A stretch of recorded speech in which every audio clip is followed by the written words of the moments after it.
Boa tarde, boa tarde. Obrigada pela vossa presença. Estamos na terceira sessão de um ciclo de conferências, temas éticos da contemporaneidade, um tema, uma autora, um texto. A primeira sessão teve a presença da filósofa espanhola Maria Ángeles Durán e foi sobre a problemática do cuidado. A segunda foi sobre o feminismo e a política dos comuns, com a professora Ana Leonor Santos e a professora Maria João Cabrita. E esta, de facto, é a terceira sessão. Vamos ter mais duas, aproveito para informar, ainda em novembro, no dia 8 e no dia 22, e terminaremos este ciclo em dezembro, no dia 6 de dezembro, com a filósofa Adela Cortina, que irá falar do seu último livro, entre outras coisas. E, portanto, estão convidados para as próximas sessões. A sessão de hoje é sobre uma autora, que é Marta Nussbaum, e sobre uma obra, que é a obra Sem Fins Lucrativos. Não é sobre a obra, é sobre um capítulo da obra, como veremos, e quem vai falar desta obra e deste capítulo serei eu e a Ana Carina Vilares. Eu e a Ana Carina Vilares temos alguma diferença, bastante, diria eu, de idade, mas temos algumas coisas em comum. Somos ambas alentejanas, somos ambas estudiosas de Adela Cortina e somos ambas professoras de filosofia no ensino secundário. Espero que seja uma sessão, como foram as duas anteriores, interessante, participativa, em que haja diálogo e que nos leve a pensar sobre estes temas da ética contemporânea e dos vários problemas que hoje se colocam. Eu iria começar eu, e depois, na segunda parte, falará a Ana Carina e teremos, como é habitual, um terceiro momento de diálogo com todas as pessoas presentes. Relativamente ao que eu vou dizer, eu dividi a minha conversa em três momentos. No primeiro, eu vou fazer uma breve contextualização para quem eventualmente esteja menos familiarizado com esta autora. E, portanto, será essa a primeira coisa que vou fazer. Na sequência disso, farei então uma referência ao texto propriamente que vamos aqui analisar, e, portanto, algumas das ideias que a leitura do texto me sugeriu, e depois iria terminar com um terceiro ponto, onde iria apresentar também 2 ou 3 tópicos sobre aquilo que eu escrevi como sendo aquilo onde o texto me levou, para onde é que este texto me conduziu. O texto é o capítulo 6º da obra Sem Fins Lucrativos, porque precisa a democracia das humanidades. E este capítulo 6º da obra tem este título: Cultivar a imaginação, a literatura e as artes. E é isso que é o nosso assunto de hoje, né? A nossa leitura de hoje é este texto. Começando então pela contextualização e apresentando um bocadinho, de uma forma, enfim, que seja breve, mas alguma coisa sobre Marta Nussbaum. É uma filósofa americana e é, de facto, uma das figuras de relevo do pensamento contemporâneo, em diferentes áreas da filosofia prática, a política, teorias da justiça, feminismo, educação. Ela trabalhou em conjunto durante alguns anos com a Amartya Sen, que, para quem não sabe, penso que toda a gente saberá, mas foi Prémio Nobel da Economia em 1998, e formularam uma nova perspectiva sobre o desenvolvimento humano e introduziram o conceito enfoque das capacidades, que expressa uma nova forma de abordar o desenvolvimento, quer em termos individuais, quer ao nível das sociedades, e neste caso contrapondo-se ao critério anterior, que era o PIB, Produto Interno Bruto.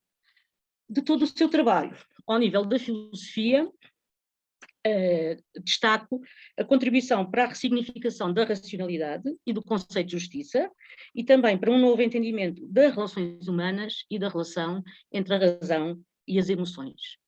Para a filósofa, a realização da justiça equivale ao florescimento de um conjunto de capacidades, vida, saúde física, integridade física, sentidos, emoções, razão prática, entre outras, que garantam uma vida plenamente humana e tem subjacente o pressuposto que pode ser enunciado deste modo.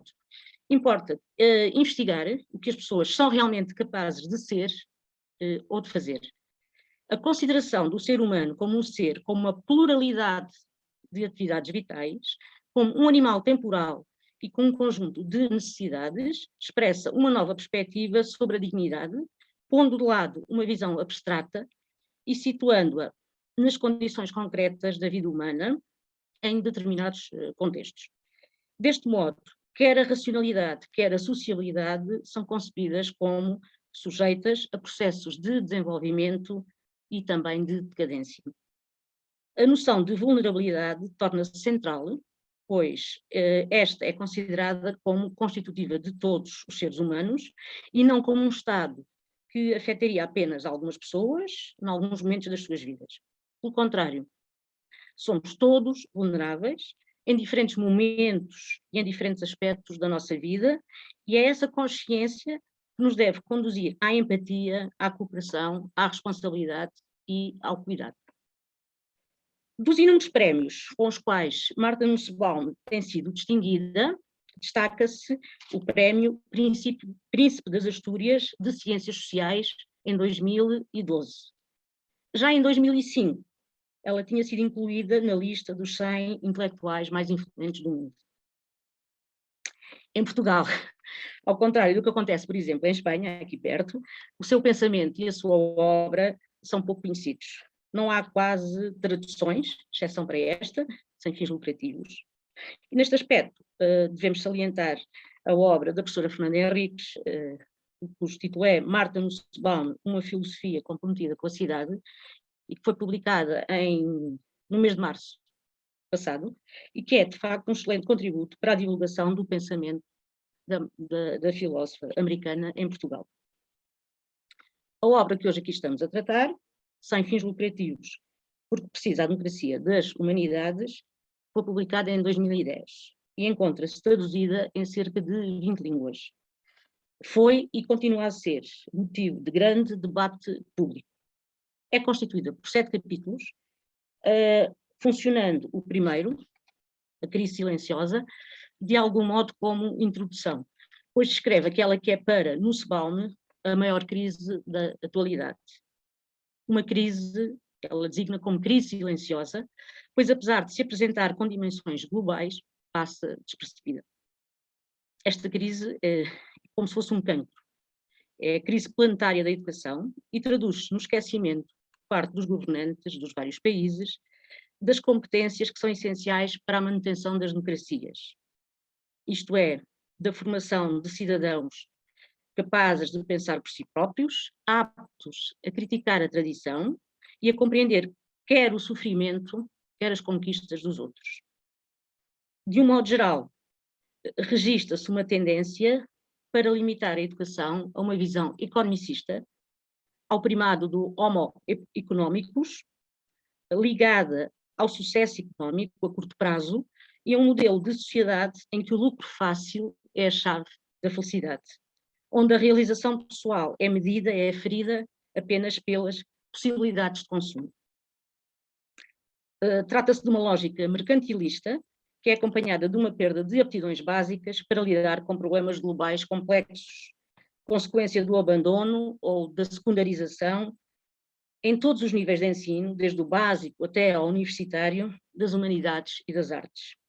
Deste modo, o modelo tecnocrático de ensino, centrado numa visão que privilegia o saber técnico e científico, das ciências naturais, físicas, entenda-se, em detrimento de outras áreas, constitui-se como uma ameaça aos sistemas democráticos e uma sociedade orientada pelo valor da qualidade de vida e da justiça social. Como é seu hábito, a filósofa aponta alguns exemplos concretos da situação dos sistemas de ensino nos Estados Unidos e na Índia, apresentando várias experiências pedagógicas realizadas nestes países como exemplificativas das teses que pretende defender. Como sustentação teórica, ela recorre a vários investigadores, filósofos, pedagogos, desde logo ao exemplo de Sócrates, mas também a John Dewey, a Tagore, a Winnicott, a Herder, entre outros. Para quem trabalha na área da educação e se dedica a fazer uma análise crítica da sua atividade, a leitura desta obra é muito entusiasmante. A nível pessoal, eu vi aqui expostos alguns dos problemas que desde há muitos anos me preocupam e deparei-me também com uma perspectiva de educação que, de algum modo, me tenho esforçado por concretizar e que tem servido de orientação para a minha prática educativa, embora colidindo frequentemente com os padrões vigentes. Na verdade, se Marta Nussbaum se fundamenta para o seu diagnóstico na realidade empírica de outras geografias, que não a nossa, o seu olhar acutilante assenta na perfeição naquilo que acontece com a educação em várias partes do mundo, claro, também em Portugal. No nosso país, o sistema de ensino, ao nível da escolaridade obrigatória, ao nível da escolaridade obrigatória, é afetado por uma espécie de doença bipolar, chegando ao ponto, e até o ensino da filosofia no secundário, e outras áreas consideradas tradicionalmente das humanidades, serem afetadas por esta tendência de tecnicização. Agora, passo então, mais depois desta breve apresentação e desta contextualização, ao capítulo 6, né? Cultivar a imaginação, a literatura e as artes. Neste capítulo, Marta Nussbaum começa por apresentar duas citações. Uma de Tagore, sobre a educação para a compaixão, e outra de Winnicott, sobre o jogo infantil e o modo como este conduz à criatividade inerente à experiência cultural da vida adulta. Somos assim introduzidos no eixo essencial do capítulo, a imaginação como capacidade, como exercício, cujo exercício é fundamental para o desenvolvimento de cada pessoa, incluindo aqui a estruturação ética, mas igualmente para a saúde da democracia. Por essas razões, a autora defende que deveria ter um lugar central nos processos educativos, nomeadamente através do destaque dado às humanidades e às artes, nos currículos, e fazendo a sua interligação com outras áreas do saber. Na leitura que faço, encontro aqui um triângulo de interseções entre a ética, a política e a educação. É necessário que cada um seja um leitor inteligente, isto é a expressão da autora. Um leitor inteligente dos outros, da sua história, das suas emoções e dos seus desejos. E um leitor atento e crítico, capaz de pensar o que será estar na situação de outro diferente de si. E é precisamente este exercício que permite passar do estado de fechamento em si para o estado de abertura ao outro, ou seja, para o desenvolvimento da compaixão. A formação e o desenvolvimento da consciência ética integra os processos educativos e, como tal, é inseparável das políticas educativas. Assim sendo, precisamos então de clarificar de que modo é que as artes e as humanidades contribuem para o desenvolvimento da imaginação e da compaixão. Antes de mais, podemos afirmar que, ao nível da evolução individual, as humanidades são fundamentais para ultrapassar o narcisismo da infância. Na verdade, as crianças nascem com uma capacidade rudimentar para a compaixão, tendo assim o papel das humanidades um caráter formador e estruturante do humano no combate às forças perniciosas, o medo, a inveja, a vergonha, que no interior de cada pessoa tentam inibir a empatia e a compaixão. Aquilo que a Marta Nussbaum chama o conflito de civilizações como sendo interior e não exterior, né? Noutras partes da obra, não neste capítulo. O processo de desenvolvimento da criança começa no interior da família e a cultura do grupo e da cultura do grupo de pertença, mas as escolas assumem igualmente um papel relevante, pois podem reforçar ou, pelo contrário, minar essa influência. Para que neste conflito entre tendências opostas prevaleça o lado positivo, as humanidades e as artes precisam de estar nos contextos que vão para além do familiar, ou seja, nos sistemas educativos e na organização política, contribuindo desse modo para a formação de uma cidadania global, cosmopolita e responsável. Secundarizar ou mesmo ignorar as humanidades e as artes é limitar as potencialidades da educação e enfraquecer a democracia, pois esta precisa de cidadãos atentos, participativos, informados, críticos e preocupados com os outros. Esta preocupação com os outros tem, segundo Nussbaum, 3 pré-requisitos, a saber, primeiro, a competência prática, associada à autonomia e à maturação física, à capacidade de fazer as coisas por si. Segundo, ao reconhecimento do mundo como um lugar onde não estamos sozinhos e onde todos têm fraquezas e fragilidades. Reconhecimento de que os outros são vidas com necessidades e direitos. E terceiro, e por último, o jogo, pois este permite desenvolver a capacidade de imaginar o que será a vida de outra pessoa. O jogo combina curiosidade e prazer, treina a capacidade de ver, de tocar, de experienciar a diferença, pondo de lado a ansiedade. Também com a literatura e com as narrativas, assunto que é analisado noutras partes da obra e não neste capítulo, acontece algo semelhante, a abertura a novas possibilidades e ao colocar-se no lugar do outro. Embora esta aquisição seja difícil, é ela que possibilita a construção de uma personalidade saudável, é ela que possibilita, que é igualmente a base da democracia, pois ensina-nos que viver é viver em conjunto. De igual modo, prepara a criança para a experiência da vulnerabilidade e para a ação participativa. Cito, liga a experiência da vulnerabilidade e surpresa à curiosidade e imaginação, em detrimento de uma ansiedade paralisante. Fim de citação. A importância do jogo como contributo para o desenvolvimento da imaginação, à medida que o jogo decorre, desenvolve-se a capacidade de imaginar, foi objeto de estudo por parte de Winnicott, cujas experiências e investigações são frequentemente referenciadas por Martha Nussbaum. Esta, no capítulo em análise, destaca que a prática da empatia e da reciprocidade inerentes ao jogo não termina na infância. Ela tem continuidade. Ao longo da vida, são muitas as oportunidades para imaginar e jogar, pois a nossa relação com o mundo vai muito além da frieza, da lógica e dos factos.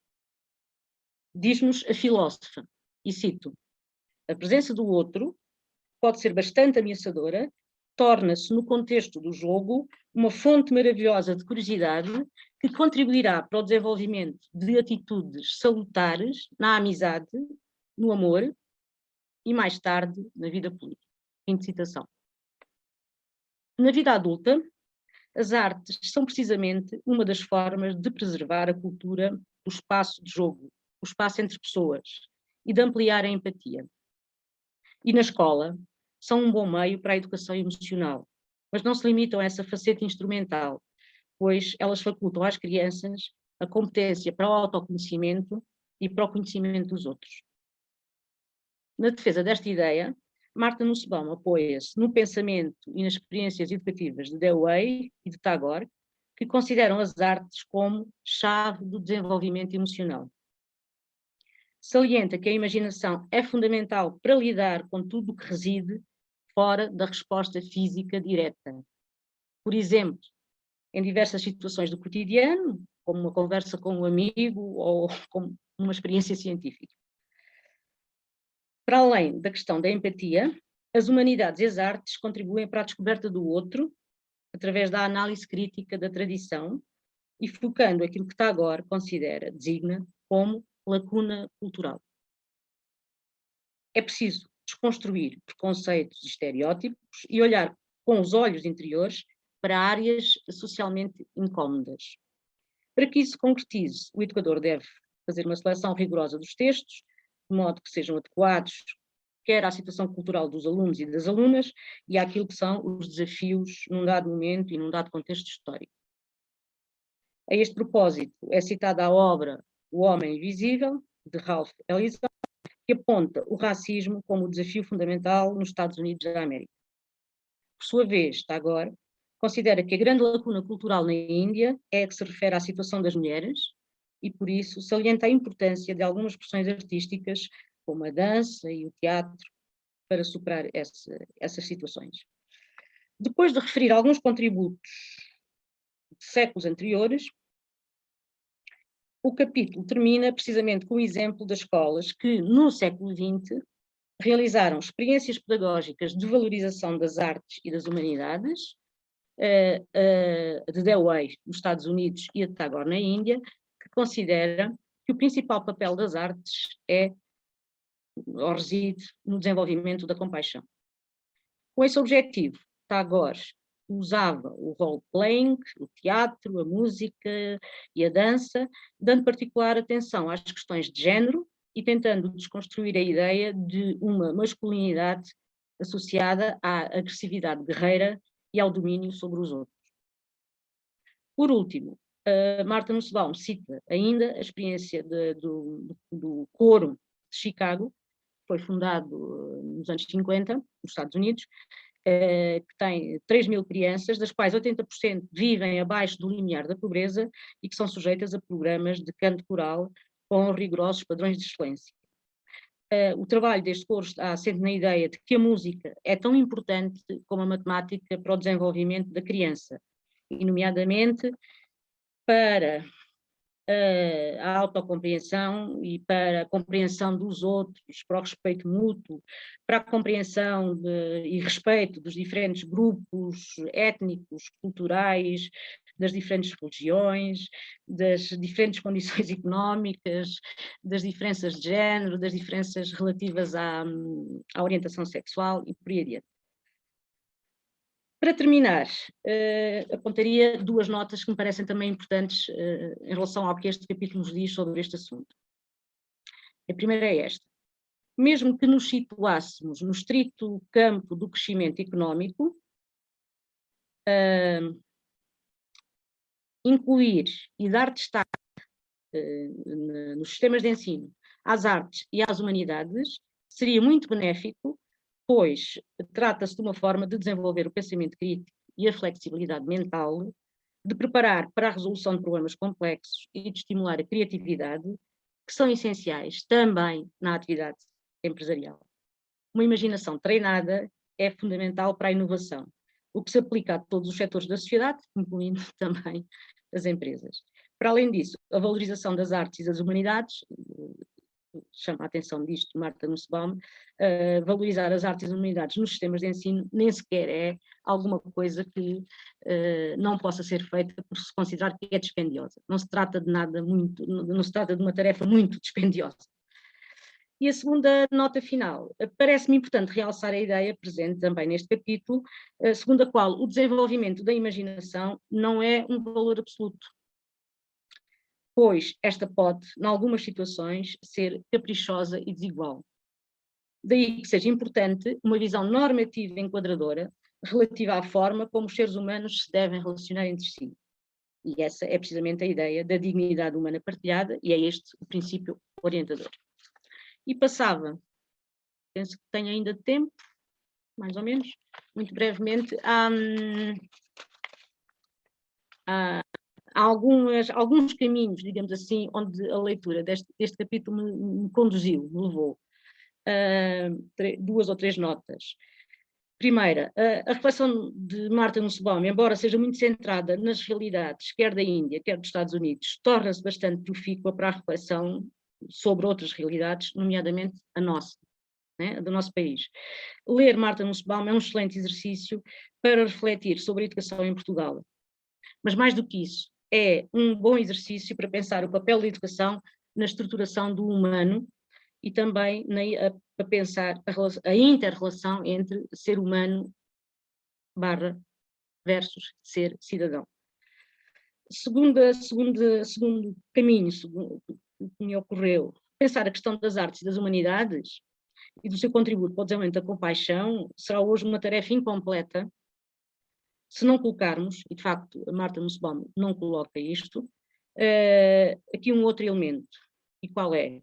O papel que a tecnologia e a digitalização assumem na desvalorização precisamente da imaginação e, sobretudo, o seu contributo para um outro elemento que integra a chamada crise das humanidades, que é a crise da palavra. E também alguns mecanismos que são fundamentais a este nível, como a percepção, a atenção e a memória, né? Que são muito afetados pelas novas tecnologias. Este caminho reflexivo já foi iniciado por alguns filósofos, por alguns sociólogos, sobretudo pelos neurocientistas, e há uma obra que para mim tem sido referência nos últimos tempos sobre isto, que é a obra que se chama A Fábrica dos Cretinos Digitais, do Michel Desmourget, né? E os dados que de facto são apresentados, enfim, fazem-nos muito pensar e preocupar acerca do futuro, né?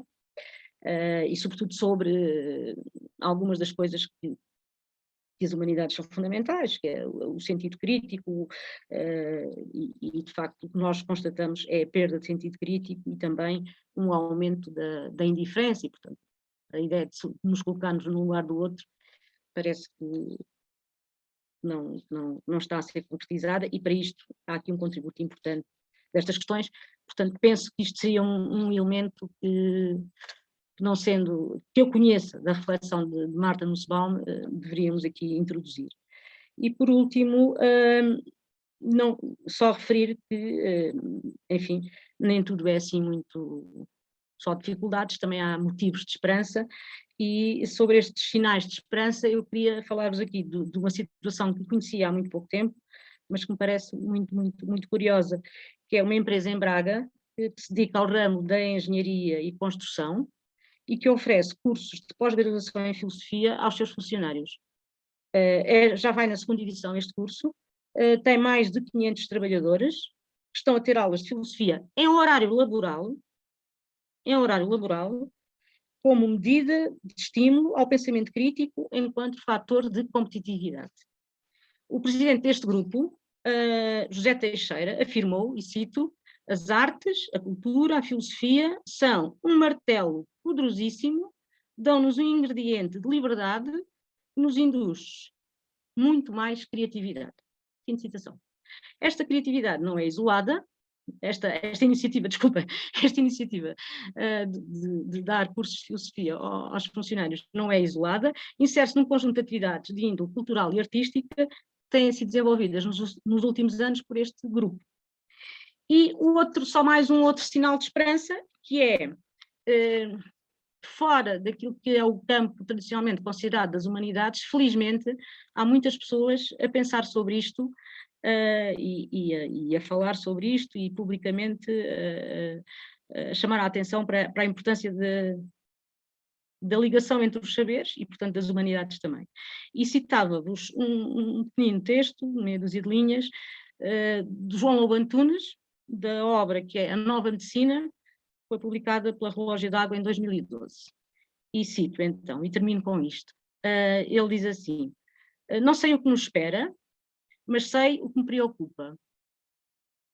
É que a medicina, empolgada pela ciência, seduzida pela tecnologia e atordoada pela burocracia, apague a sua face humana e ignore a individualidade única de cada pessoa que sofre, pois embora se inventem cada vez mais modos de tratar, não se descobriu ainda a forma de aliviar o sofrimento sem empatia ou compaixão. Pronto, e com isto termino. Estes são alguns dos caminhos, há outros, mas estes são alguns a que me levou a leitura deste capítulo. E peço desculpa se me excedi um bocadinho, acho que me excedi um bocadinho, peço desculpa Ana Karina, mas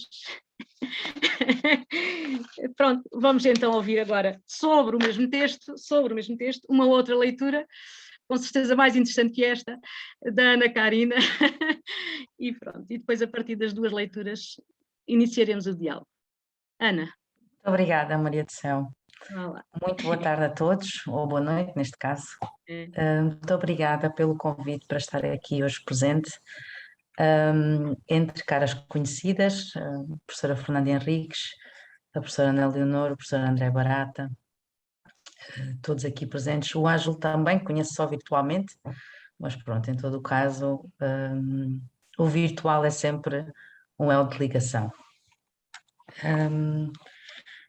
Eu iria iniciar por uma ou por duas das tuas últimas questões, Maria do Céu, porque eu efetivamente também tinha aqui fiz um PowerPoint, digamos assim, para estruturar aqui algumas questões que queria falar convosco e que queria partilhar convosco, mas sempre, não diria em tom de dúvida, mas colocando também aqui algumas questões à Marta Nussbaum, que são questões ou que são problemas de relação. Não relação entre mim e ela, atenção, mas sim relação, por exemplo, entre o paradigma do desenvolvimento económico e o paradigma do desenvolvimento humano.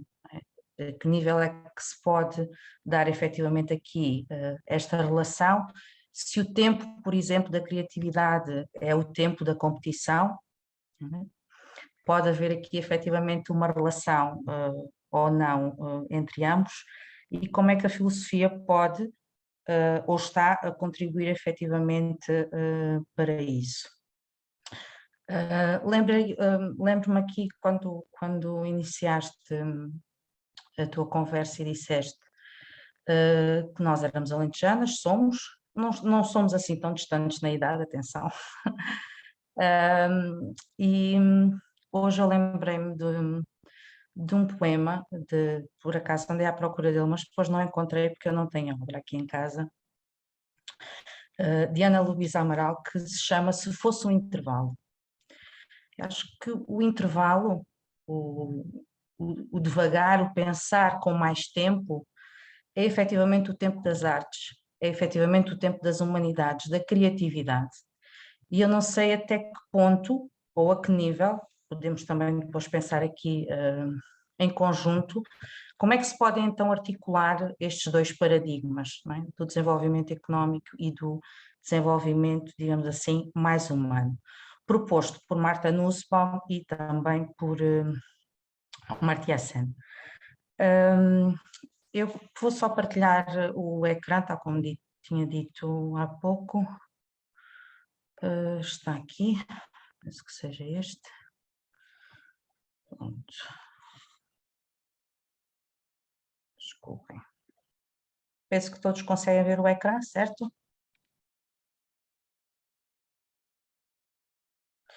Então, há uma frase que não é de Nussbaum, mas é de Edgar Morin, que diz que da denúncia nós devemos passar à enunciação. E é efetivamente isso que Marta Nussbaum faz aqui neste seu livro, portanto, na obra Sem Fins Lucrativos. Ela não só denuncia uma crise, a tal crise silenciosa da educação, da qual Maria do Céu já falou, ela propõe também, portanto, ela enuncia formas que o pensamento filosófico pode efetivamente dar para nós ultrapassarmos, ou neste caso repensarmos de uma outra forma, de um outro modo, esta crise. Portanto, tal como a Maria do Céu indicou, Marta Nussbaum refere-se a esta crise como um cancro que vai efetivamente disseminando e que nos leva a uma crise global da educação.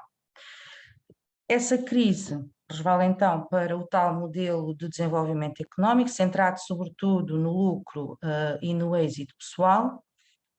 No capítulo 2, por exemplo, ela refere que este modelo economicista, ou centrado sobretudo numa economia mais competitiva e extrativista, pode ser conivente e conviver efetivamente lado a lado, por exemplo, com situações severas de desigualdade, o que aconteceu na África do Sul, na altura do apartheid, e como tal, este modelo de desenvolvimento económico não é seguro, que vai efetivamente levar-nos a um desenvolvimento, tal como a autora nos diz a seguir, mais humano ou mais centrado na nossa humanidade. Uma das palavras que Marta Nussbaum, um dos conceitos que Marta Nussbaum utiliza é o conceito ou palavra alma, que ela diz que, ou refere que não tem efetivamente uma conotação religiosa, ela refere-se a esta dimensão, sobretudo focando as capacidades do pensamento e da imaginação, que nós poderíamos colocar aqui como pensamento crítico e focando na imaginação, no pensamento criativo, que fazem de nós humanos e tornam as nossas relações humanas e ricas, e não relações de mero uso e manipulação. E aqui volto efetivamente, mais uma vez, ao problema de relação. O problema de relação entre este desenvolvimento económico e humano. Quando nos encontramos socialmente, se não aprendemos a ver o eu e o outro dessa maneira, uns imaginando nos outros faculdades internas de pensamento e emoção, a democracia está condenada ao fracasso, porquanto se constrói a partir do respeito e da preocupação, e estes constroem-se, por sua vez, a partir da capacidade de ver os outros como seres humanos e não como meros objetos. Portanto, aqui também referindo esta questão do uso e da estrita manipulação. Passando da denúncia à enunciação, portanto, o que é que efetivamente o Nussbaum propõe que nós façamos para, de uma certa forma, ultrapassar tudo aquilo que se está a passar, portanto, a tal crise silenciosa da educação. Em primeiro lugar, explorar, trabalhar, mobilizar a nossa capacidade para pensar. Pensar criticamente ou corretamente sobre questões políticas que afetam a nação, examinar, refletir, argumentar, debater, sem ceder quer à tradição, quer à autoridade. Por outro lado, mobilizar a capacidade para imaginar corretamente uma variedade complexa de temas que afetam a narrativa de uma vida humana à medida que esta se desenvolve, e focando mais uma vez na questão da vulnerabilidade. Refletir sobre a infância, a adolescência, as relações familiares, a doença, a morte e muito mais de uma forma informada, por uma compreensão de uma grande variedade de narrativas humanas. Portanto, esta imaginação é uma imaginação efetivamente narrativa, cujo tempo é o tempo da criatividade, é o tempo da maturação, é um tempo distinto do tempo da competição. Para irmos então, eu vou colocar aqui dois pontos. O primeiro que vai ter em conta a abordagem do pensamento crítico e reflexivo, portanto a importância do argumento e da argumentação para chegarmos a pontos de vista comuns.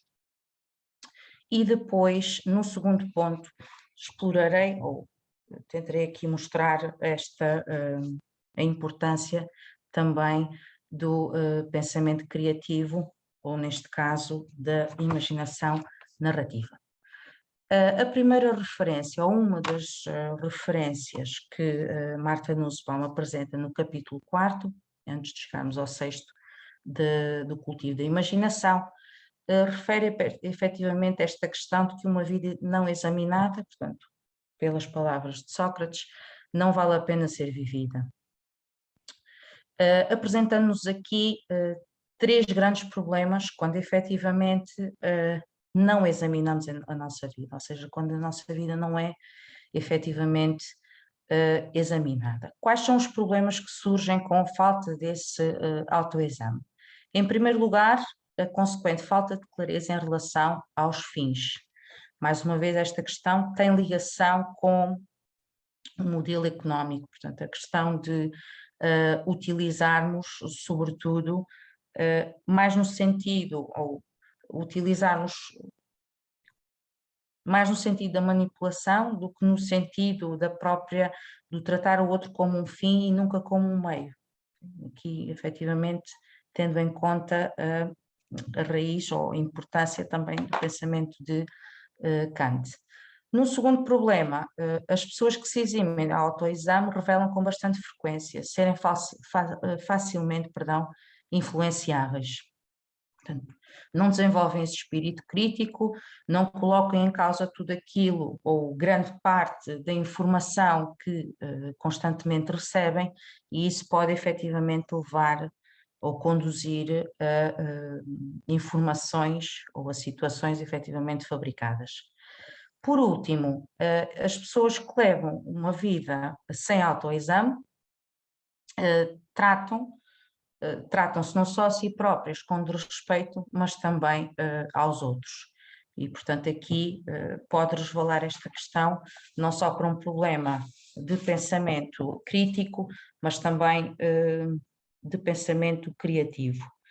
A própria professora Fernanda, por exemplo, no livro Marta Nussbaum, Uma Filosofia Comprometida com a Cidade, diz-nos precisamente isso. Por pensamento crítico, Nussbaum não quer significar apenas o desenvolvimento do pensamento lógico, do pensamento centrado, sobretudo, no argumento e na argumentação, como algumas perspectivas filosóficas pretendem e cujo reducionismo, Nussbaum critica, mas sim um quadro de requisitos que se prendem com o desenvolvimento global dos e das estudantes, associando ao crescimento intelectual o amadurecimento moral e a construção da autonomia. Então, à medida que este pensamento crítico nos faz crescer intelectualmente, a par deve dar-se o amadurecimento moral e a nossa capacidade de sermos éticos também criticamente, ou pensar eticamente através da crítica. Para sistematizar aqui um pouco a questão do pensamento crítico e reflexivo e da importância do argumento, Nussbaum diz-nos ainda que toda a gente necessita então deste autoexame, todos devem ser considerados e devem ser iguais perante o argumento, e é esta atitude que revela a estrutura da posição de cada um no processo de descoberta de assunções partilhadas, de pontos de interseção que podem ajudar os concidadãos a evoluir até uma conclusão geral. Muitas destas passagens, e é interessante que a Céu também disse, que ao final disse as conclusões que eu retiro deste livro, sobretudo como questões para pensar. E quando estava a ler, percebia muito aquilo que se está, no contexto, aquilo que se está a passar hoje em dia e que nós muitas vezes ouvimos no discurso, muitas pessoas, por exemplo, dizem esta é a minha opinião, como se o esta é a minha opinião fosse não um início de conversa, mas um fim de conversa. O esta é a minha opinião deve ser o início do diálogo, não é? Para tentarmos efetivamente a partir daí encontrar pontos comuns e não fecharmos nesse ponto de vista que efetivamente será sempre a vista de um ponto, não é? Que é único, que é o meu. O pensamento socrático é importante em qualquer democracia, diz-nos Nussbaum. Contudo, é especialmente importante, e a Céu também focou esta questão, em sociedades que precisam de lidar com a presença de pessoas que se distinguem pela etnicidade, casta e religião. Ou seja, pessoas que efetivamente, no seu cotidiano, no seu dia-a-dia, lidam com a diferença. A ideia de que cada um assumirá a responsabilidade pelo seu próprio pensamento, trocando ideias com os outros, numa atmosfera de mútuo respeito pela razão, mostra-se essencial para uma resolução pacífica das diferenças, seja a nível nacional, seja num mundo cada vez mais polarizado pelo conflito étnico e religioso também. Aqui uma forma também de nós conseguirmos lidar, encarar, compreender, perceber efetivamente o contexto da diferença. Contudo, e fazendo aqui a articulação, estabelecendo esta ligação entre o pensamento crítico e a imaginação narrativa, algo que Nussbaum faz neste livro através de Tagore, o foco é precisamente de que esta imaginação narrativa é despoletada, é conseguida, é mobilizada a partir das artes. E as artes, efetivamente, vão desenvolver a nossa compaixão. E este é talvez, diz-nos, por exemplo, Nussbaum, pela voz ou pela mão de Tagore, que é um dos mais importantes na educação, um dos pontos desenvolver na educação, que tem sido sistematicamente ignorado e severamente reprimido pelos modelos convencionais. As artes, na sua perspectiva, promovem não só o autodesenvolvimento, como a receptividade aos outros. Em geral, os dois desenvolvem-se em paralelo, já que dificilmente alguém poderá apreciar no outro, diz Nussbaum, aquilo que não explorou, e neste caso também não viu, em si mesmo. Portanto, o foco aqui não é o desprezar o pensamento crítico, é sim articular o pensamento crítico com esta imaginação narrativa, que nos vai permitir o quê? Nos vai permitir, a bem da democracia, conseguirmos exercitar cada vez mais esta capacidade do role-playing, de colocar-nos no lugar do outro, não é? Ou como muitos dizem também, nos sapatos do outro, e tentar pensar a partir da sua situação, em contextos completamente diferentes dos nossos. E a literatura, efetivamente, as artes conseguem efetivamente isso, conseguem nos transportar para um mundo, não é, que não é efetivamente o nosso, mas com o qual nós podemos e devemos efetivamente ter contacto, ter acesso, com o qual devemos efetivamente comunicar. E isso pode dar-se, segundo Nussbaum, não só no contexto real, mas também no contexto imaginativo da própria literatura, por exemplo. Os olhos interiores, dos quais a Céu também falou, que Nussbaum foca aqui na questão do livro do Homem Invisível, não é? Que remete para as questões do racismo e para a história daquele homem que no fundo parecia estar completamente, não era reconhecido, não é? Que há uma questão, a questão aqui do reconhecimento é efetivamente muito importante. Não sendo reconhecido, é-se colocado fora dessa esfera pública, não é? E como tal não há essa conexão entre a própria pessoa e o mundo, não é? Entre o próprio homem ou entre o próprio ser humano e o cidadão. Esta capacidade de role-playing, tal como a própria Nussbaum nos indica, significa a capacidade de pensar como será estar na situação de outras pessoas diferentes de mim, de ser um leitor inteligente da história dessa pessoa e de compreender as emoções e os desejos e os anseios de alguém que está noutra situação. Portanto, aqui o exercício é efetivamente de nos colocarmos no lugar do outro. A referência até agora está sempre presente, portanto, nesta parte da imaginação narrativa.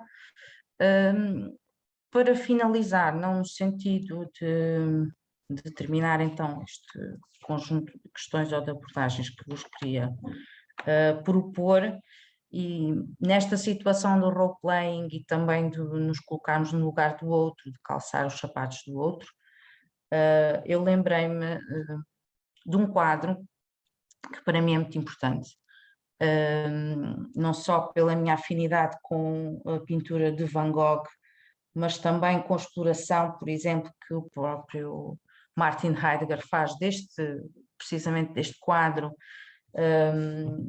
no seu texto A Origem da Obra de Arte, em que ele nos refere precisamente que ser obra de arte ou arte levanta efetivamente um mundo que nos é proposto, que à partida não é o nosso, mas que ainda assim, a partir da arte, ou através da arte, nós efetivamente temos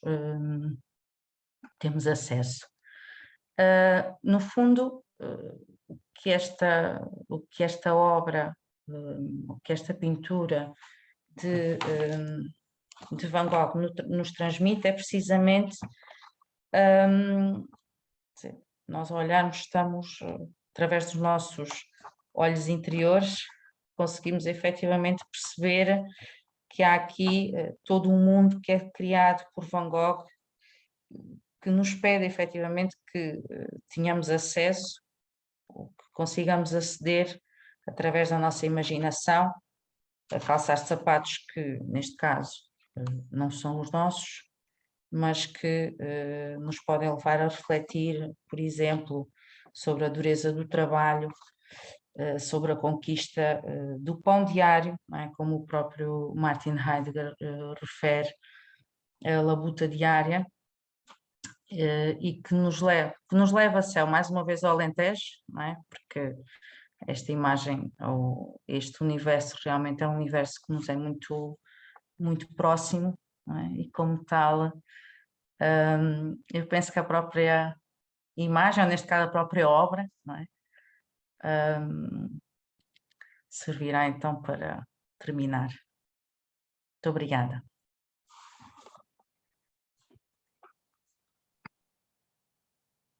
Obrigada. Ana, eu pedia-lhe que terminasse a partilha Sim, da sim. tela, porque Desculpe. assim é mais fácil para nos vermos a todos. Está certo. Obrigada, Céu, está. obrigada, Ana. E é então o momento de conversarmos um bocadinho, colocar questões. Eu, como já disse, provavelmente não vou conseguir estar até o fim, e como qualquer delas teve a amabilidade de me convocar para a conversa, eu gostaria de fazer 2 ou 3 comentários. Primeiro, dizer muito obrigada pelas vossas exposições, me fizeram lembrar muitas coisas. Porque eu acho que, para além de serem alentejanas, há muitas outras coisas que vocês têm em comum. Eu espero que o facto de terem ambas trabalhado comigo seja uma dessas coisas e que não seja desagradável, mas há uma coisa que vocês têm em comum, independente de mim, é que trabalharam ambas sobre a Adela Cortina. Fizeram ambas o doutoramento sobre a Adela Cortina, outra coisa que têm em comum e que tinha valido a pena dizer. Bom, eu gostava, se calhar, de salientar aqui, para já de salientar como dizer, a exposição, o alargamento, o comentário que a Ana Karina fez à questão do pensamento crítico. Porque eu penso que o pensamento crítico é um chavão de que as pessoas estão fartas de ouvir. Vamos trabalhar para o pensamento crítico. E o pensamento crítico, afinal, é o quê? Bom, temos os nossos colegas de uma linha filosófica a reduzirem-no à lógica e, como dizia a Céu, terem ganho o campo da filosofia no secundário, que é terem obrigado a que o 10º ano comece pela análise lógica, que é matar de início o ensino da filosofia no secundário. Não tem nada que enganar, quer dizer, os miúdos ficam, e as miúdas ficam fartas, não percebem nada, não pensam melhor, não coisa nenhuma, e podem saber tudo como é que é um silogismo e as suas regras. O que não sabem é tomar, agora volto a repetir, uma posição crítica sobre. Porque realmente eu penso que um dos contributos importantes da Marta Nussbaum é esta ideia da complexidade que está designado por pensamento crítico, que é, obviamente, a autorreflexão na linha socrática, mas é também não o desprezo da argumentação, mas a contextualização da argumentação, porque não é ensinar as regras do silogismo, é perceber que pensar e dialogar é uma coisa que se faz com razões, ou seja, com argumentos, não é? E isso eu acho que ela mostra de uma maneira muito bem. E, por outro lado, mostra também, e é interessante que a Ana Karina o tenha acentuado, que isto supõe e envolve uma dimensão ético-moral. Agora, aqui não estou a separar. Ética que tem a ver com essa capacidade que a pessoa, que a jovem treinada neste exercício de ser convidada a pensar criticamente, a demarcar-se da autoridade e do peso da autoridade. E isto é cada vez hoje mais necessário. Não sei o que é que vocês sentem, mas eu sinto cada vez mais que as fake news não são só notícias falsas, é aquilo que neste momento está infiltrado, é a dimensão que neste momento está infiltrado a todo o tipo de informação que os meios de comunicação sociais nos fornecem, sobretudo os visuais.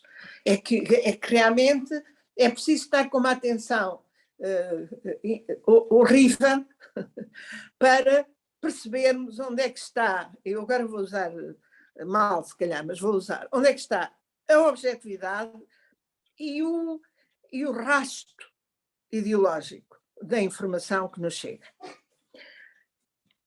E depois eu penso que nunca é demais salientar, e quer a Céu, quer a Ana, fizeram essa relação, que é esta ideia das humanidades. Porquê é que as humanidades são importantes para a democracia? É porque, de facto, para a Marta Nussbaum, e ela diz alguns nesse capítulo ou no outro a seguir, já não me lembro bem, mas diz que a democracia não é só um conjunto de procedimentos ou de instituições. A democracia é qualidade da visão. E eu acho que esta ideia é uma ideia absolutamente central para a importância das humanidades nesta questão. E vou puxar a brasa à minha sardinha. Eu sou muito insensível, mas muito insensível às artes em geral. Sou muito analfabeta do ponto de vista visual, sou mesmo, quer dizer, não tive tempo para fazer tudo e, portanto, só pude fazer algumas coisas. E sou muito analfabeta do ponto de vista das pinturas e da música, e, portanto, pus sempre a brasa à minha sardinha, que é a literatura. E aqui quero também recuperar uma coisa que a Marta Nussbaum diz no seu livro, também já não me lembro se é nesse capítulo, se é no capítulo a seguir, é que a literatura é uma promessa política. E isto é absolutamente fundamental.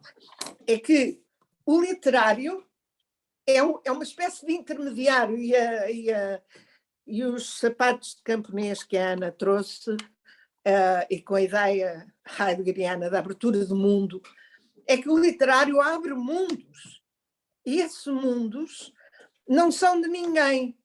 É por isso é que eu acho que são fundamentais, porque os mundos abertos para a literatura, provavelmente pela arte também, mas a minha arte não me abre tanto, lamento, a pintura não me abre tanto, a palavra sim, e a literatura abre mundos em relação aos quais temos que tomar posição. Temos que tomar posição. E, ao tomarmos posição, pomos-nos, sim, nos sapatos do outro. Porque há muitos outros num enredo, é por isso que a narrativa é fundamental, não é? Há muitos outros num enredo, de um romance, de um poema, há muitos outros. Mas nós movimentamos-nos entre esses outros e identificamos mais com uns do que com outros. Mas vemos as possibilidades de articulação da vida saindo do limite da nossa experiência, que eu acho que é absolutamente fundamental. E mais larga, eu tive há pouco tempo uma experiência espantosa que não sabia, é que estive em Paris em julho, provavelmente é a última vez que lá vou, e fui visitar uma exposição que os franceses fizeram debaixo da Notre-Dame, porque, coitada, a Notre-Dame não está acessível ao público, não é? Fizeram uma exposição da história da constituição da cidade. E, a certa altura, há todo um trabalho feito a partir da Notre-Dame de Paris do Victor Hugo.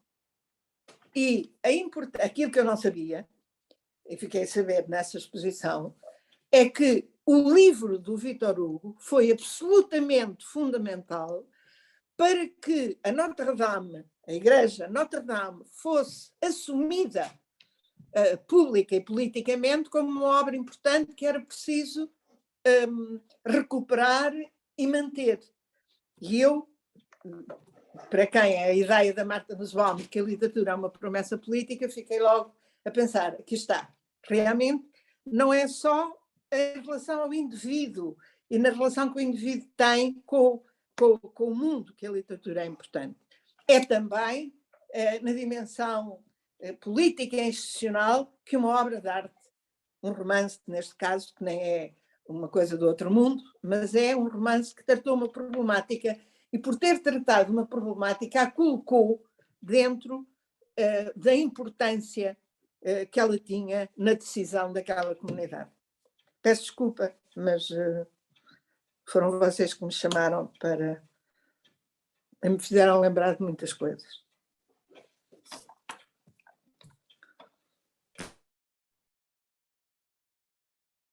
Não sei se Céu ou a Ana. Céu está sem microfone. O microfone não está ligado. Não, eu só queria, eu não vou comentar o que a professora Fernanda disse, mas só queria fazer 2 ou 3 observações. Primeiro, em relação à questão do argumento. A professora Fernanda disse uma coisa que é essencial para a Marta Nussbaum, que é a questão da contextualização. Não é? É preciso apresentar razões e as razões têm que estar sempre relacionadas com os contextos. Mas não só.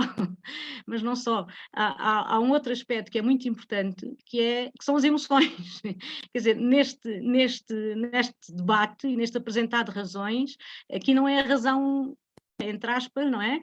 É uma razão que está ligada às emoções e de facto, pronto, não dá tempo para estarmos aqui a falar sobre isso e sobre a perspectiva da Nussbaum sobre as emoções, mas acho que é muito importante também, ligando aquilo que está a acontecer hoje relativamente ao populismo e assim, nós percebermos de facto a importância da educação para as emoções, como é que as emoções devem ser educadas, como é que essa educação das emoções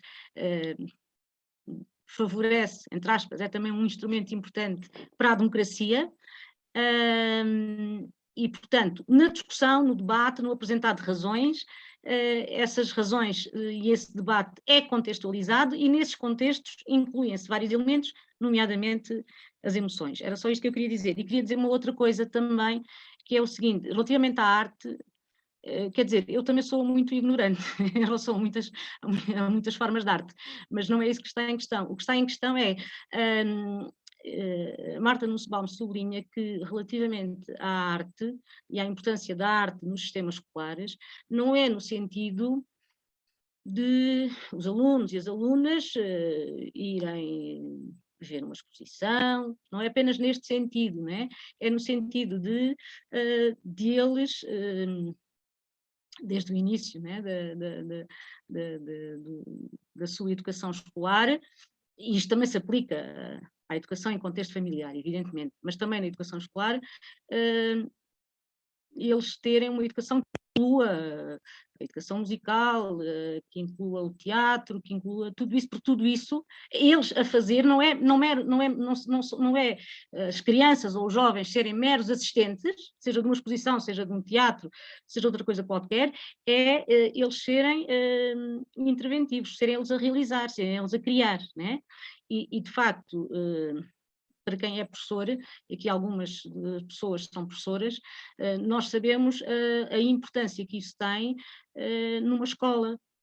Está aqui uma pessoa a assistir, da minha escola estão 2 pessoas a assistir, está uma pessoa que organiza com muita regularidade há muitos anos serões de poesia, e nós percebemos muito bem, eu percebo pelo menos, e acho que outras pessoas percebem, a importância que tem para aqueles alunos e alunas que participam regularmente, por exemplo, na leitura de poesia. E, portanto, só para salientar esta ideia, a arte não é para ser assistida, a arte é para ser exercida e devia estar incluída, de facto, nos sistemas escolares. E é porque é tão importante fazer teatro na escola como ter uma aula de matemática, né? Aquilo que eu disse há bocado no que escrevi. Pronto, era só para sublinhar mais isto. Peço desculpa.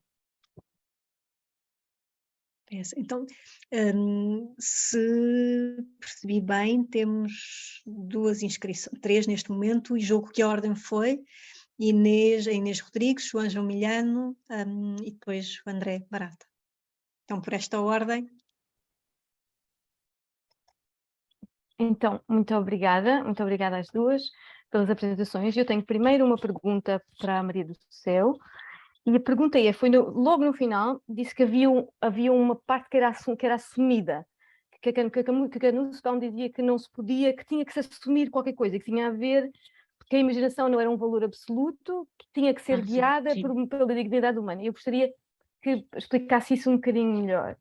E depois a outra é uma pergunta para as duas, e eu não acho que eu esteja a ser cínica ou pessimista, mas acho que há muitos exemplos de pessoas que tiveram uma educação muito rica a nível de literatura e a nível de artes e que são cretinas e sacanas, não é? Portanto, e aqui portanto, falta aqui qualquer coisa, portanto, ou há uma diferença entre um desenvolvimento pessoal que precisa de ser feito a nível das emoções e que é um bocadinho diferente ou que não é exatamente a mesma coisa de um desenvolvimento educativo, e o desenvolvimento educativo, então, torna-se uma condição necessária, mas não suficiente, não é? E, portanto, é isso. Portanto, o que é que falta aqui e se isso é uma coisa que se pode dar resposta ou de que maneira é que podemos falar disso, não é?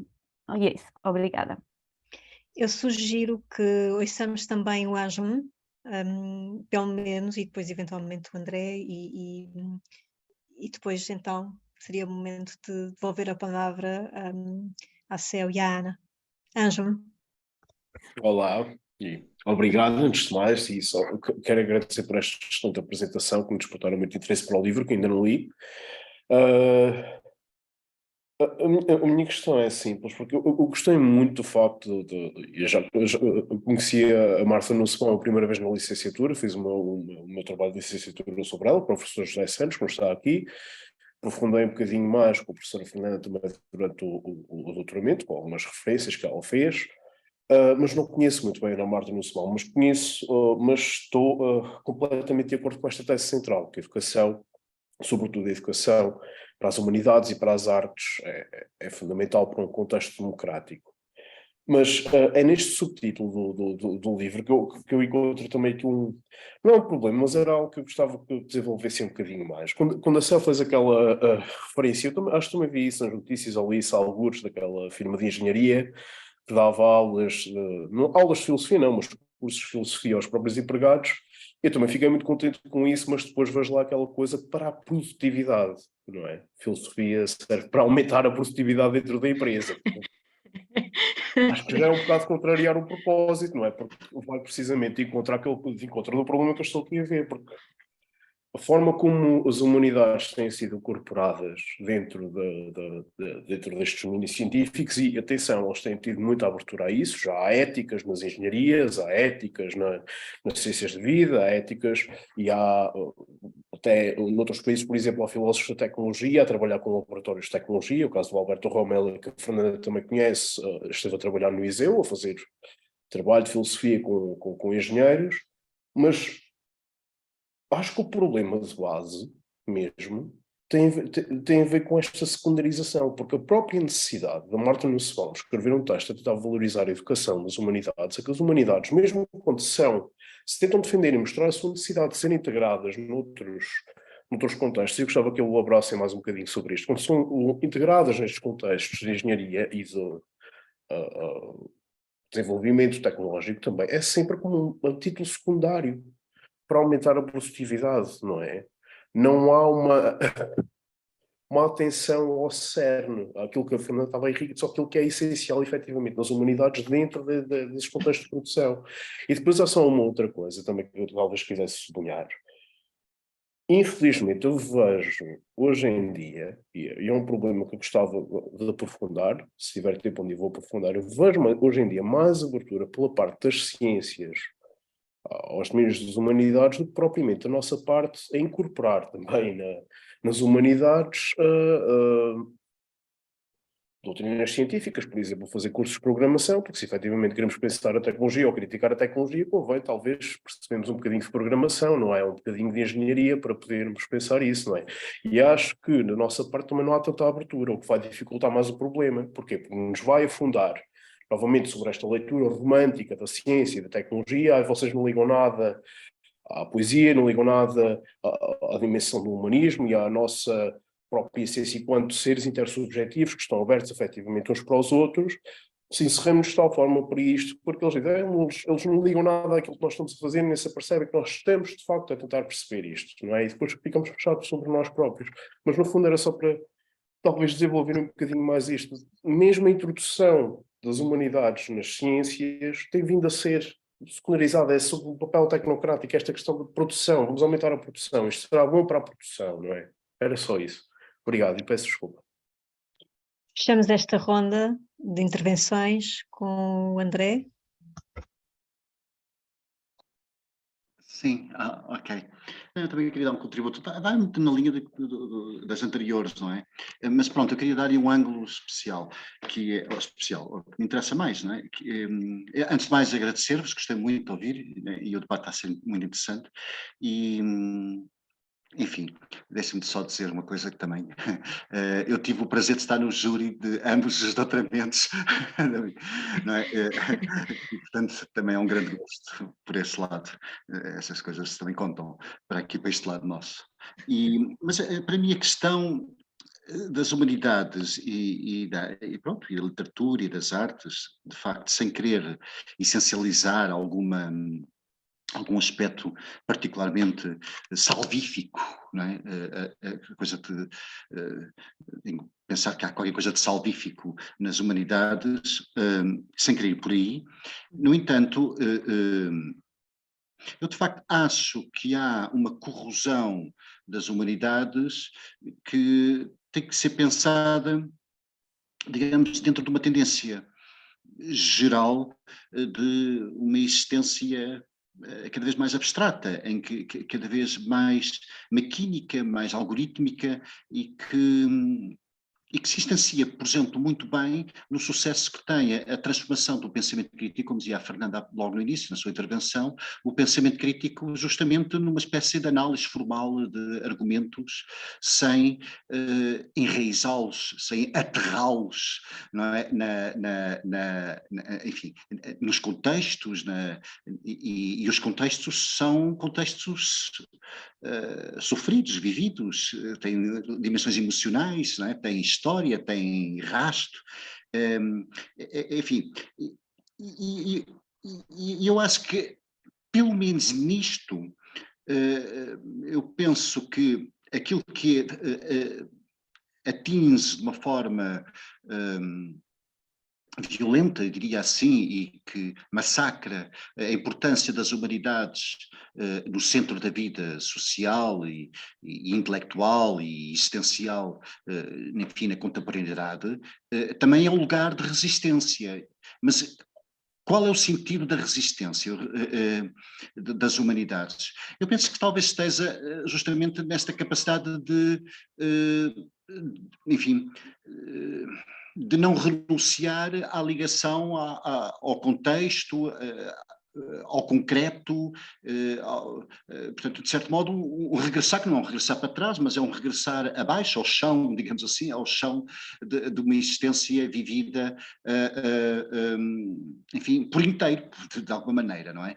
E acho que a outra tendência, a tendência que no fundo vai caracterizando a modernidade tardia e que sacrifica e massacra as humanidades, é uma tendência justamente de ir fazendo uma espécie de abstratização, não é, da existência, que pode também, de facto, encontrar terreno fértil na filosofia. E isso é curioso, como a filosofia acaba por ter aqui um lugar muito ambivalente, porque, por um lado, pode estar do lado das humanidades, mas por outro lado também pode estar perfeitamente dentro deste quadro, enfim. Sem com isto não é um juízo relativamente à filosofia analítica, porque pelo contrário, eu acho que em muitos aspectos a filosofia analítica é um património riquíssimo, e mesmo no ensino secundário, enfim, eu não sou daquelas pessoas que acham que tudo o que venha pelo lado da filosofia analítica é mau, quer dizer, eu acho que, por exemplo, programas escolares assentes em problemas e não em autores diretamente, é algo interessante e acho que é algo que é importante ter em mente. Mas, efetivamente, há aqui qualquer coisa que no fundo, no resgate das humanidades, está-se a resgatar o próprio humano, não é? Está-se a resgatar a possibilidade do existir por inteiro, não é? Por inteiro significa não se deixar espectralizar, não é? Ou perfilar enfim, num perfil como sermos um recurso, sermos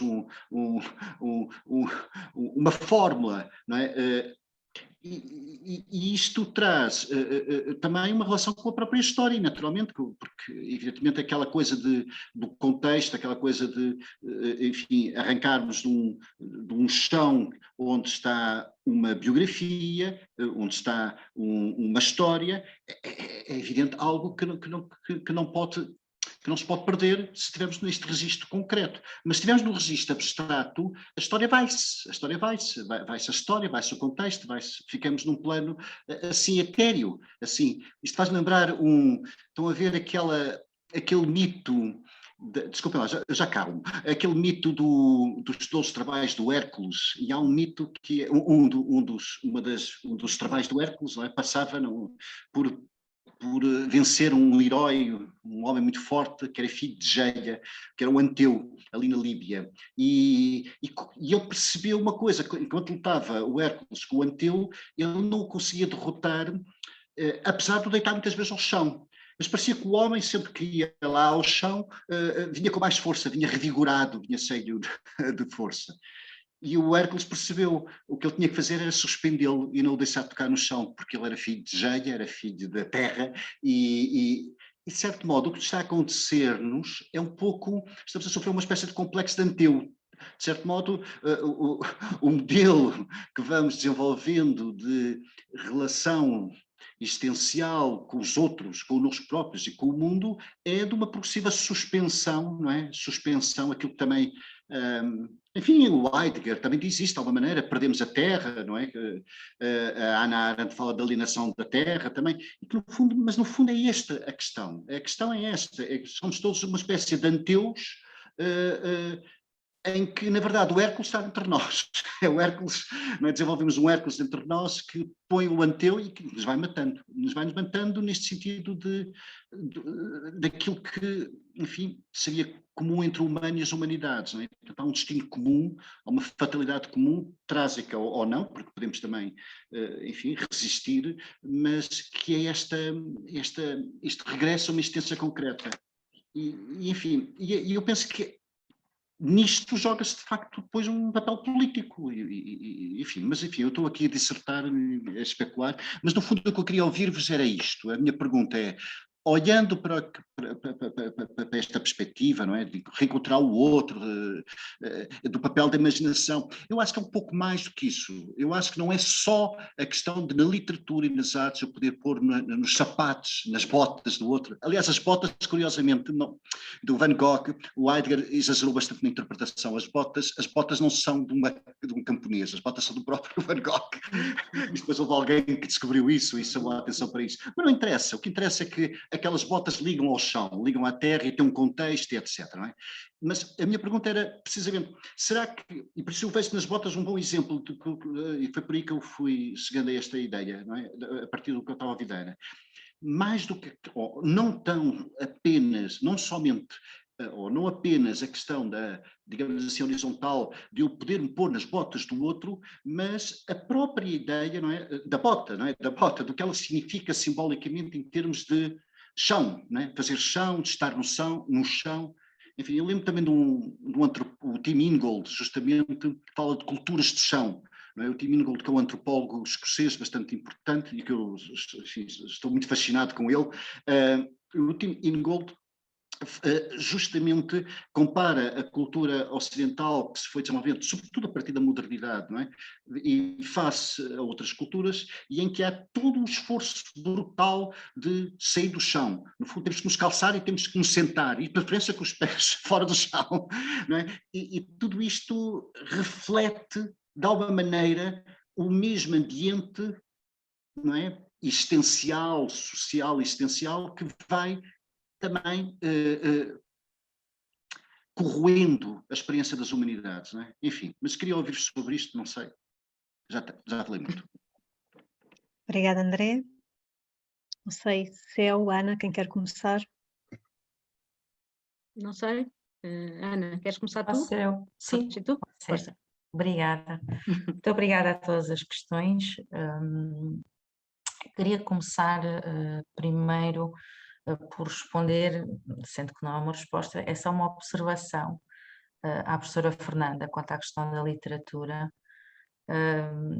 Aliás, esse meu amor, digamos assim, essa minha devoção à literatura veio precisamente da professora Fernanda, na altura. E quando a professora estava a falar, eu estava a lembrar-me, por exemplo, dos livros da Helena Ferrante e da forma como a escrita dela nos leva efetivamente para lugares onde nós nunca estivemos, mas que ainda assim, pela força da palavra, nós estamos lá e conseguimos, de uma certa forma, experienciar, não é? Ter essa tal experiência estética por todas, tendo em conta toda a narrativa que se vai efetivamente desenvolvendo, não só por relações mais voltadas à frieza, por exemplo, nós próprios nos questionamos como é que há situações, por exemplo, na Amiga Genial, no bairro onde elas duas viviam, a Lina e a Lenu, como é que aquelas situações, algumas até de extrema violência, eram possíveis em relação às crianças, por exemplo, e muito desse universo de Helena Ferrante tem esse poder de criar um incriado, não é? Aquilo que efetivamente ela consegue, através da palavra, criar para que nós consigamos efetivamente sentir. E isso é uma capacidade que a ficção, efetivamente, muitas vezes, e aí eu concordo efetivamente com a professora Fernanda, muitas vezes consegue mais do que a própria realidade.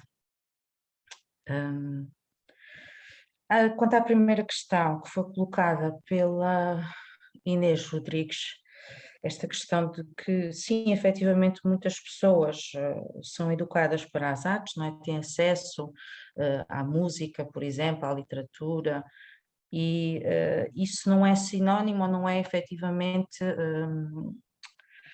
um resultado, não é, de que essa pessoa se desenvolva integralmente, não é? Que seja capaz efetivamente de se relacionar bem com os outros.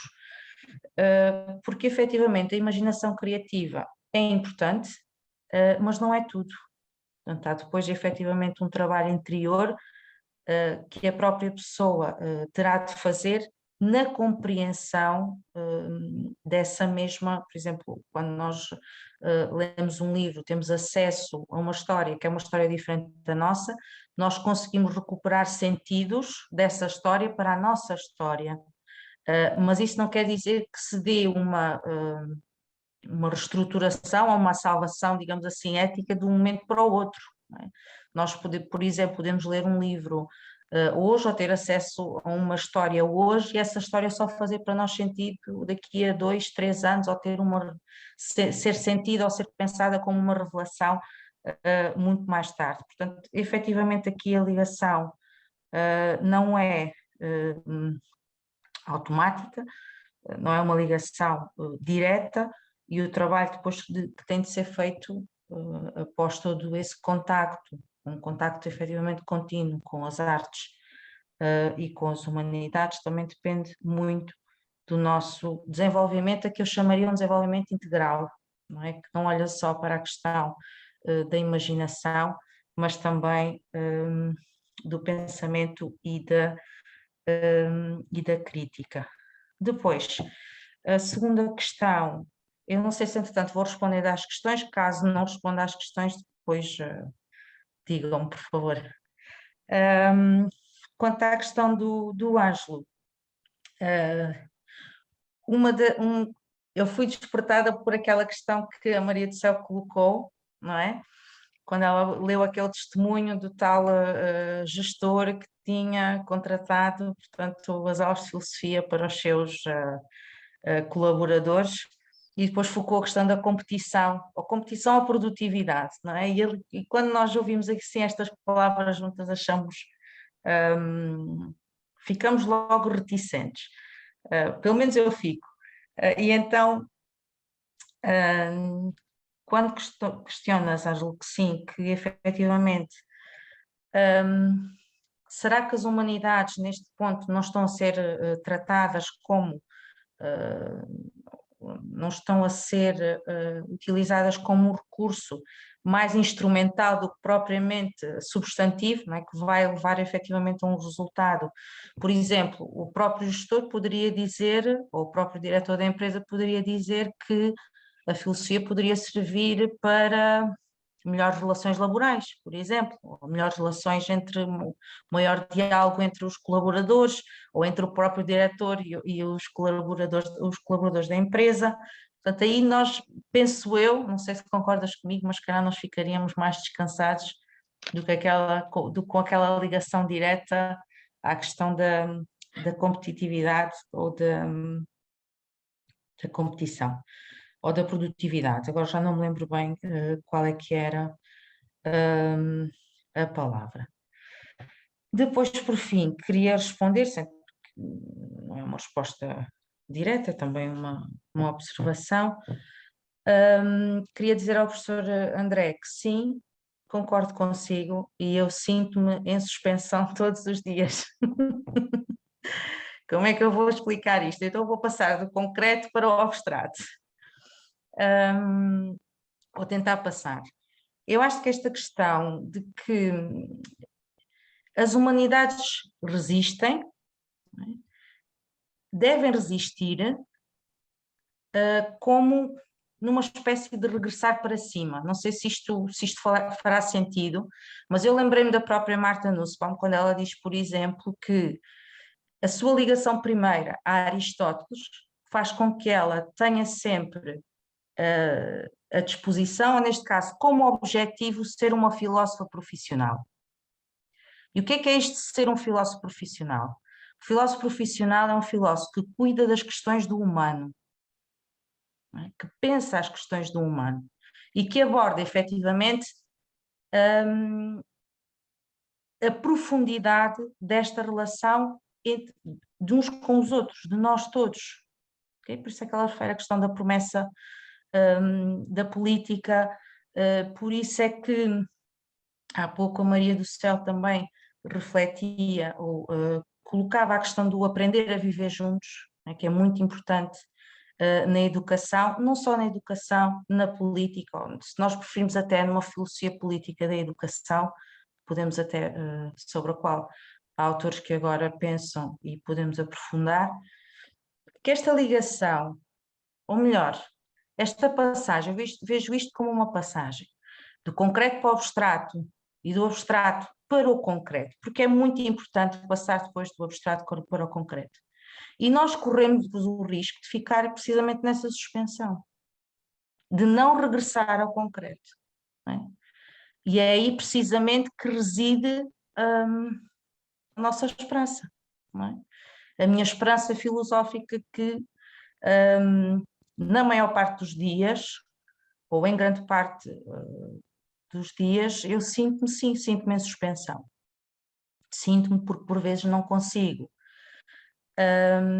Isto não numa questão salvífica, não é? Porque eu não estou, por exemplo, numa sala de aula para salvar ninguém, mas consigo compreender e vejo e vivo isto, a dificuldade, por exemplo, de trazer, não só de eu conseguir chegar aos meus alunos ao nível do concreto, mas também deles conseguirem, não vou dizer elevar-se, não é? Porque senão lá estaria essa questão salvífica, mas de conseguir perceber e captar um pouco melhor, pensar acerca do próprio mundo, da própria vida, de uma forma mais profunda, não é? De uma forma, diria até, mais filosófica. E efetivamente é muito importante o reencontro com o outro e a nossa dedicação ao outro.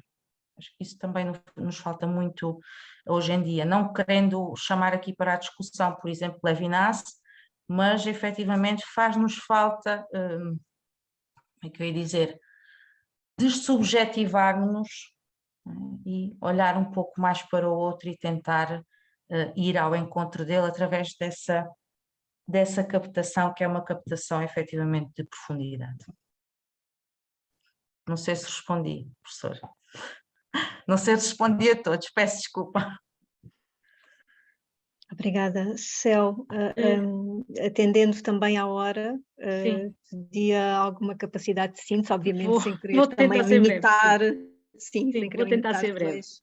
Embora as questões sejam, e os comentários muito complexos, Sim. né? Mas pronto, vou tentar ser breve. Em relação à questão da Inês, eu acho que a pergunta que a Inês fez à Ana Karina é um bocadinho a resposta para a pergunta que me fez a mim, não é? Porque desenvolver a imaginação é uma coisa ótima, mas não tem de facto um valor absoluto. Porquê?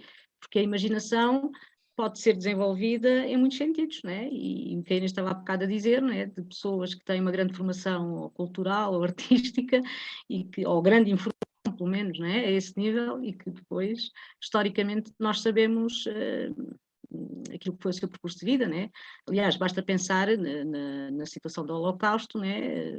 O Holocausto ocorre num país com uma tradição cultural e filosófica, pronto, que escusamos daqui classificar, né? E foi nesse país que ocorreu o Holocausto. Portanto, a imaginação não tem propriamente um valor absoluto, foi isso que eu...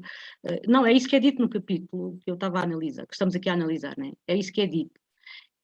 Portanto, significa, se não tem um valor absoluto, porque pode ser direcionada em muitos sentidos, não é? O que é preciso?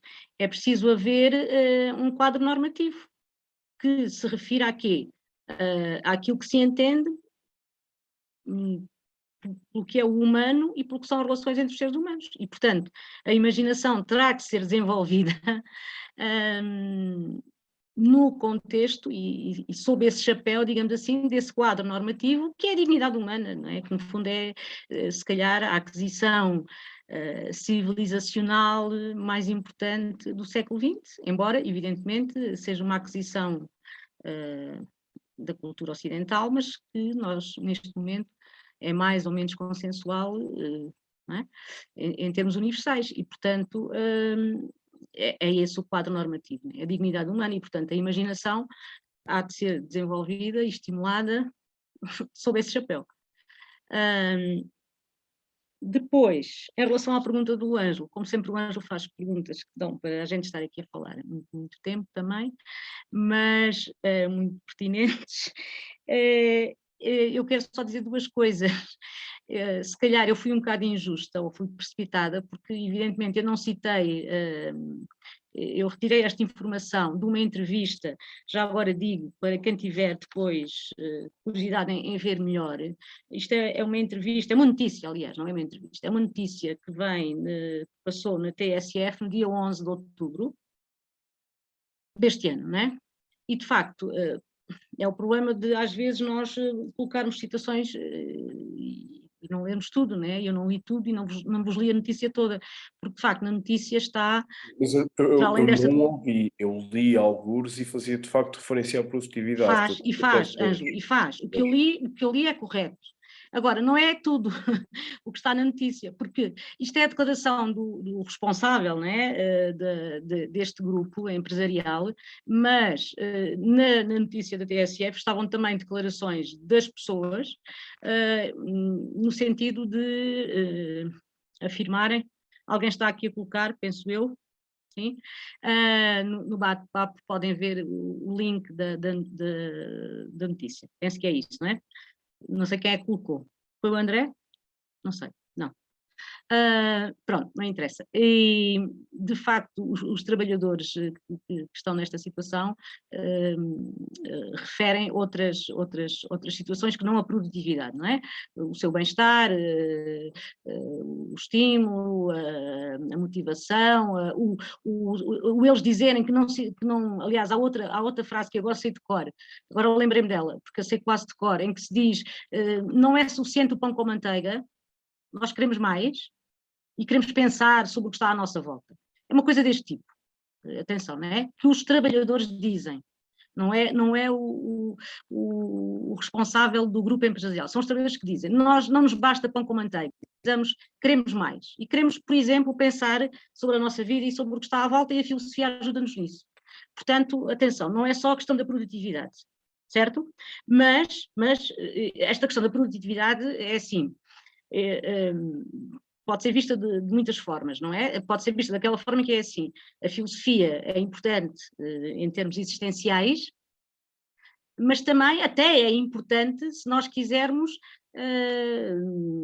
ter sucesso na vida empresarial ou económica. Pode ser vista neste sentido, não é? Não lhe retira, e é um bocado o que a Marta Nussbaum diz também das humanidades, numa parte que eu também referi há bocado, não é? Quer dizer, mesmo a nível económico, é importante haver flexibilidade mental, por exemplo, não é? Haver capacidade de resolver problemas. Penso que todos concordaremos que eu não é por isto que gosto da filosofia, e não é por isto que estudei filosofia e que estudo filosofia, mas se alguém me diz a filosofia também é importante para que uma empresa funcione melhor, e sobretudo, se me juntam a essa informação a ideia de que os trabalhadores em questão...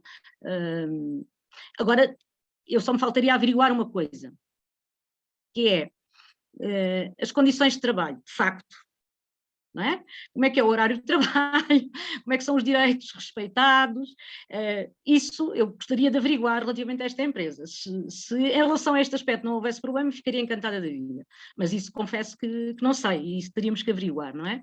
Eu só trouxe a notícia para dar exemplo de como, se calhar, em algumas áreas se está a valorizar a filosofia e a gente às vezes nem se apercebe disso, pronto.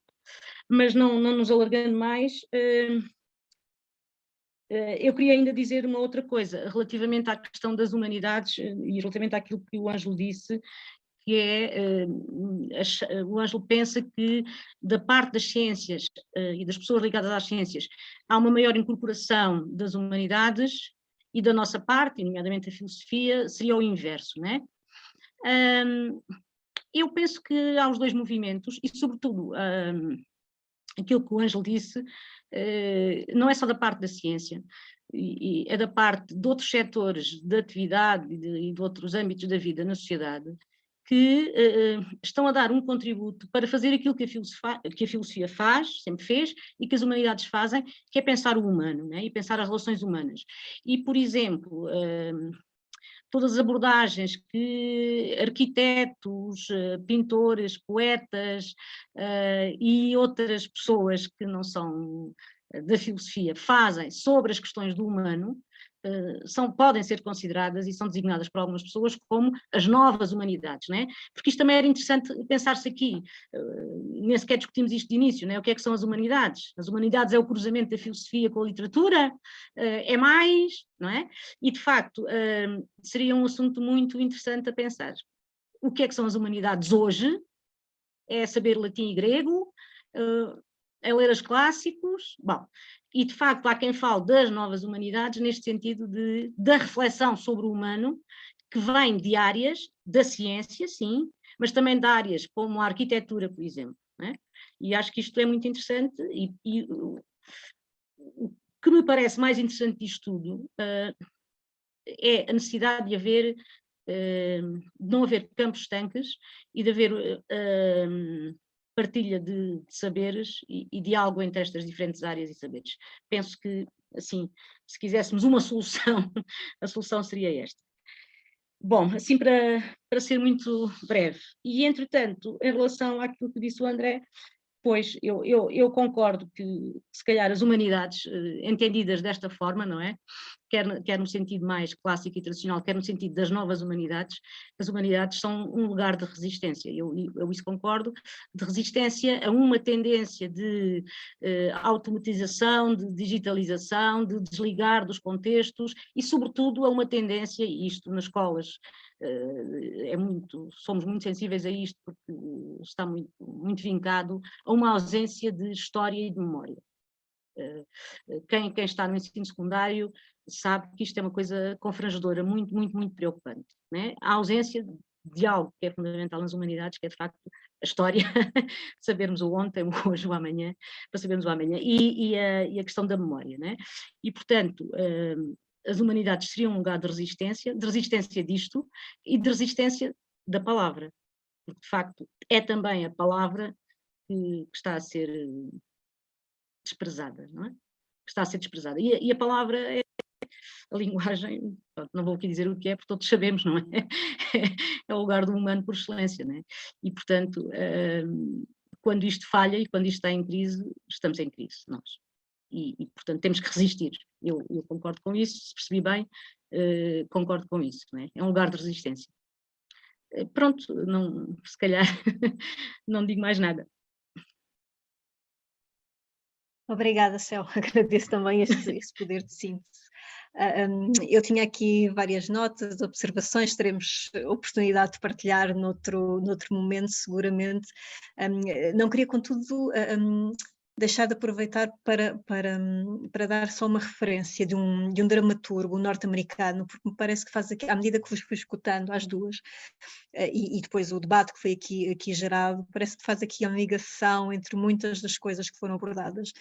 Richard Foreman, ele está ligado a um teatro chamado teatro ontológico, e tem um conceito que é o de pancake people, e a ideia dele de que pessoas fininhas, achatadas, superficiais, muito relacionada com a questão da indiferença que focaram aí e, portanto, da incapacidade de se colocar no lugar do outro e da compaixão, e o papel que as artes podem ter precisamente no combate a essa figura das pessoas panqueca. E a associação, a Fernanda entretanto já saiu, mas a Fernanda falava há pouco das fake news e a associação que ele faz precisamente ao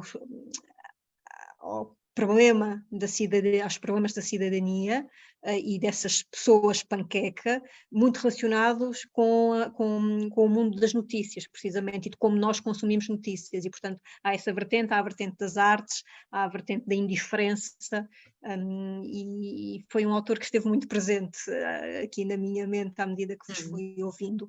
Muito obrigada por nos terem trazido esta leitura de uma figura tão importante, uma filósofa tão importante, e de terem gerado aqui esta troca de ideias também tão interessante. Obrigada a ambas, obrigada a todas que estiveram a participar e que também permitiram criar este momento. Fica o convite para um encontro já na próxima semana. Houve aqui, enfim, devido a algumas dificuldades, o que estava previsto para acontecer quinzenalmente, o intervalo agora foi encurtado, e então na próxima semana encontrar-nos-emos, se assim entenderem, para ouvirmos e depois também debatermos um bocadinho com a Fernanda Henriques e o André Barata, e é isto. Obrigada mais uma vez, até à próxima. Muito. Obrigada. Muito obrigada às a nossas todos. convidadas de hoje.